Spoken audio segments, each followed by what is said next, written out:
আগের বারে ঈদ যখন করছিলাম ভাই, তখন মনে করেন শান্তিতে সুন্দরভাবে ঈদ কাটাইছি। এখানে সেখানে আত্মীয় স্বজনের বাড়িতে গেছিলাম, অনেক জায়গায় বিভিন্ন জায়গায় ঘুরছি। কিন্তু এই 2024 সাল আসার পর যখন এই আন্দোলনটা হয়, যখন এই গুলি খাই, যখন চোখ হারাই, ডান চোখ তো একেবারেই বাদ, হাতে মাথায় বিভিন্ন জায়গায় সবার অনেক জায়গায় বিভিন্ন অঙ্গহানি হারাইছে। কিন্তু ভাই আমাদের 8 মাস ধরে এই মেডিকেল দৌড়াইতে দৌড়াইতে ভাই আমাদের জানটা মানে জীবনটা অলরেডি শেষ হয়ে যেতেছে।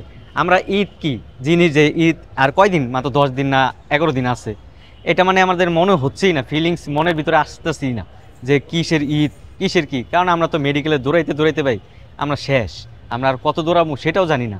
কিন্তু ভাই আফসোস একটাই, আগের বারে যেভাবে কাটাইছিলাম ঈদটা সেভাবে হয়তো কাটাইতে পারবো না। অনেকেই অনেকেই ফ্যামিলি ছাড়া, কেউ মা বাবা নাই, কেউ আত্মীয় স্বজন নাই, সবাই মেডিকেলে, কেউ না কেউ পড়ে আছে হয়তো ভাই কোনো কারণে।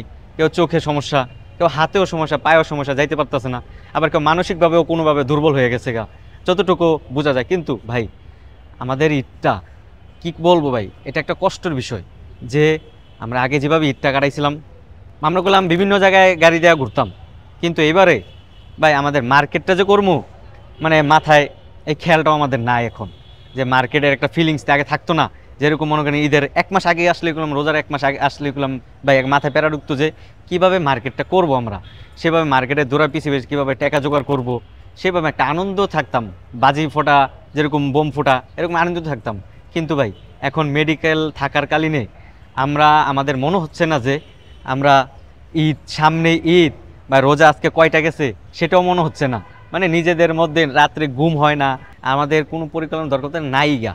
কারণ ভাই ঈদ কী জিনিস এখন আমার মাথায়, শুধু আমার মাথায় না, অনেকজনের মাথায় গুলাম এসে ঢুকতে আসে না, যে সামনে কি ঈদ না অন্য কিছু আসতেছে। কেউগুলো মাথায় কোনো কিছু ঢুকতে আসে না, কেউ ঈদের কাপড়ও কিনে নেয় এখনও ভালো মতো, কেউ কোনো মানে ফিলিংসই নেই মনে। মানে ওরা মেডিকেলে চিকিৎসা নিতে নিতে, ওষুধ খাইতে খাইতে অগর দিন পার হয়ে যাচ্ছে। কেউ চোখ একেবারে উড়ায় ফেলাইতেছে। যে যাদের সুখের দিন ছিল, চোখ দুইটা ছিল, যদি চোখটা থাকতো ফালানো না থাকতো, ওর চোখটাও ফালাই দিতেছে।